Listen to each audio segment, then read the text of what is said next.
அரிசி இட்டு வாழ்த்துவது தமிழ் மரபு இல்லை. அரிசியை போடுற இடம் எதுன்னு தெரியும் உங்களுக்கு? கடைசி காலத்தில். ஆமாம், அரிசிக்கு உயிர் கிடையாது. விதைச்சா எது முளைக்கும்? நெல்லு தான் முளைக்கும். நெல்லுக்கு தான் உயிர் உண்டு.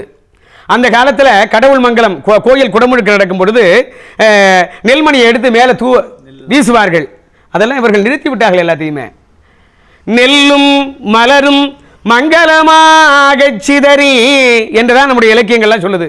திருமணம் முடிஞ்சு அவங்கெல்லாம் அரிசியை கொடுத்து இப்படி அடிக்கிறது, ஓங்கி வீசுறது, அது வாழ்த்து இல்லை. நான் நடத்துகின்ற திருமணத்தில் மணமுடித்த பிறகு நாத்தனார் அந்த காமாட்சி அம்மன் விளக்கு, அதான் படந்தமிழர் விளக்கு, அதை எடுத்து வர, இளம் பெண்கள் எல்லாம் உழைப்பாளர்கள் எடுத்து வர, அதற்கு பின்னால் மணமக்கள் இருகரம் கூப்பி வர, அவர்களுக்கு பின்னாலே சம்பந்திமார்கள் 4 பேரும் கைகூப்பி வர, அரங்கத்தினுடைய மேடையிலே இருந்து அரங்கத்தினுடைய நுழைவாயில் வரைக்கும் வருவார்கள்.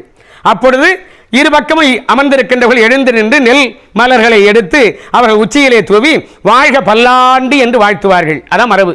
அதாவது வாழ்த்தும் பொழுது படந்தமிழ் மக்கள் அருகம்புல், அதான் அகரம்புல்னு பேர். அந்த அகரம்புல், அந்த அருகம்புல், அதுக்கு அடுத்தது சிறுகண் பிள்ளை.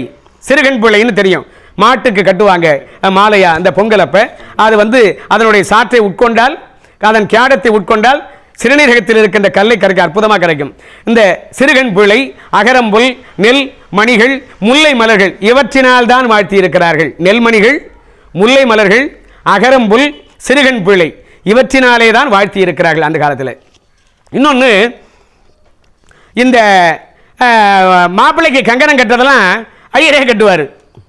ஆனால் பழந்தமிழ் மரபு என்னன்னா, உறவு முறை தொடர வேண்டும் என்பதற்காக மாமி இருக்க தாய்மாமன் கங்கணம், மாப்பிள்ளைக்கு பொண்ணுக்கு தாய்மாமன் கட்டுறதா மரபு. அதைத்தான் நான் செய்வேன் தமிழ் திருமணத்தில். அங்கேயும் யாகசாலை நடத்துறாங்களே, அது எப்படி? அங்கேயும் வேள்வி உண்டு, வேள்வி உண்டு.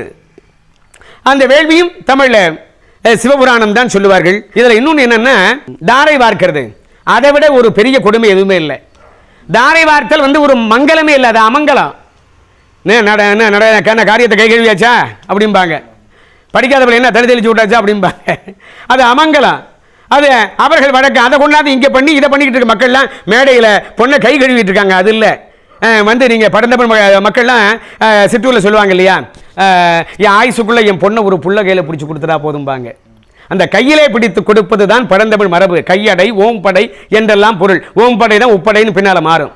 ஒரு தட்டு, அதில் நெல் மலர்கள், மஞ்சள் பூசிய தேங்காய், உதிரி மலர்கள், இவற்றோடு அந்த நெல்மணி மலரோடு மணப்பெண் அந்த தேங்காயை எடுத்துக்கொள்ள மணமகளுடைய பெற்றோர்கள் பெண்ணின் கையை பிடித்து மாப்பிள்ளையின் கையிலே கொடுப்பார்கள். அப்பொழுது ஓதப்பெறுகின்ற நாங்கள் என்ன மந்திரம்? 6000 ஆண்டுகளுக்கு உட்பட்ட தொல்காப்பியம். கற்பனப்படுவது கரணமொடு புனரன் கொலைக்குறி மரபில் கிழவன் கிழத்தியை கொடைக்குறி மரபினோர் கொடுப்ப கொள்வதுவே. மாணிக்க வாசகர். உங்கையிற்பிள்ளை உனக்கே அடைக்கலம், உங்கையிற்பிள்ளை உனக்கே அடைக்கலம். அடுத்தது ஆண்டாள்.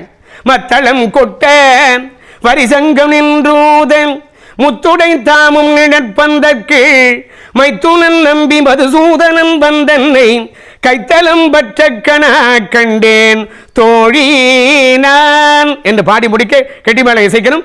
அவர்கள் இந்த கையடை என்று சொல்லுவதை நாங்கள் நிகழ்த்துவோம். இதான் பழந்தமிழ் வழக்கார், கையில் பிடிச்சி கொடுக்கறது தான் வழக்காரு. இன்னொரு பெரிய கொடுமை என்னன்னா, அம்மி குழவி, அம்மியை மிதிக்க சொல்றது. அம்மிகளை வீட்டில் உட்கார சொல்லுவாங்களா, அடிப்பாங்க. குழவியில் கால் பட்டுதுன்னு பிச்சு விடுவாங்க, பிச்சு. ஆமா, அது அபத்தம்படிய. அது அம்மி இல்ல, அம்மை, தாய். குழவின்னா குழந்தை, தாயும் குழந்தையும். அது புனிதமான வழிபாடு செய்வது. இன்னும் பார்த்தீங்கன்னா கோவையில், கேரள பகுதியில் நம்ம பண்பாடெல்லாம் இருக்காங்க. பார்த்தீங்கன்னா வீடுகளில் தீபாவளி, பொங்கல், எந்த மங்கள நிகழ்வாக இருந்தாலும் சரிதான், சில நாட்களில் அம்மி குழவையை கூடத்தில் வச்சு அதற்கு மஞ்சள் குங்குமம் வச்சு மலர் சாத்தி அலங்காரம் பண்ணி படையில் இட்டிருப்பார்கள். சில நாட்களில் வாசலில் வெளியில் வச்சிருப்பாங்க, அது போல வச்சு படையில் இட்டிருப்பாங்க. உள்ளே வர்ற பெண்கள்லாம் அந்த மலர்களை எடுத்து அம்மி குழவியில் இட்டு தொட்டு வணங்கி தான் விழுவார்கள். அம்மி குழவி பழந்தமிழ் மக்களுடைய வழிபாட்டு குறியீடு. அதை காலால் மிதிக்க வைத்தது ஆரிய செடி என்பதை நாம் உணர்ந்து கொள்ள வேண்டும். அதை தான் நாங்கள் செய்வோம். மணமக்கள் அந்த அம்மி குழவிக்கு, அம்மை குழவிக்கு வழிபாடு ஏற்றுவார்கள். அந்த மிஞ்சி போடுவதை ஒரு மனைப்பலகையில் காலை வைக்க சொல்லி போட சொல்லுவதுதான் அந்த வழக்காது. முதல்ல திருவிளக்கு வழிபாடு, பிறகு முளைப்பாலிகை வழிபாடு. முளைப்பாலிகை வழிபாடு ஏன்?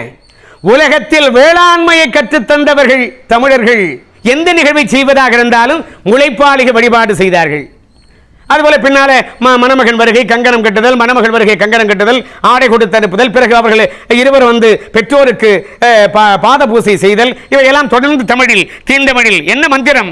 அன்னையும் பிதாவும் முன்னறி தெய்வம், தாயிற் சிறந்த கோயிலும் இல்லை, தந்தை சொல் மிக்க மந்திரம் இல்லை. தேவாரம்.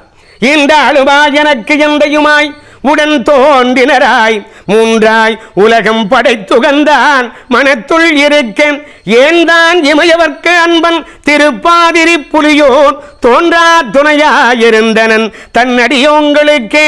அப்புறம் அருட்பான். தாயாகி தந்தையுமாய் தாங்குகின்ற தெய்வம், தன்னை நிகர் இல்லாத தனித்தலைமை தெய்வம், வாயார வாழ்த்துகின்றார் மனத்தமர்ந்த தெய்வம் என்று செவிகுளிர உள்ளமினிக்க அந்த தமிழ் மறைகளை ஓதித்தான் நாங்கள் அந்த திருமணத்தை எல்லாம் நடத்துகின்றோம்.